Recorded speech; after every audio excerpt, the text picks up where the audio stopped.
গোটা বাংলাদেশে আয়না ঘর তৈরি করে গুম খুন নির্যাতন করে এদেশের শত শত হাজারো হাজারো মানুষকে, হাজারো পরিবারকে কাঁদিয়েছে। এখন আল্লাহ তোমাকে কাদার দিন দেখাইছে, কাঁদো।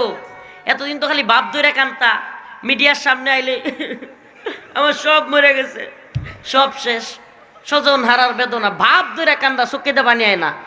এখন আল্লাহ কয় সঠিকভাবে এলাকার,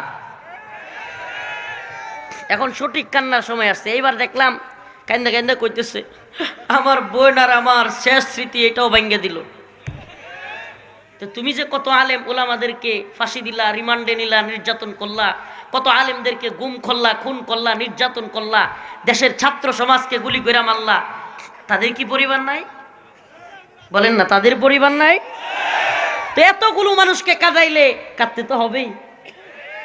এজন্য আমি বলি আমরা জুলুমের পক্ষে না, আমরা জুলুমের পক্ষে না, ওদের মতো আমরা জালেম না।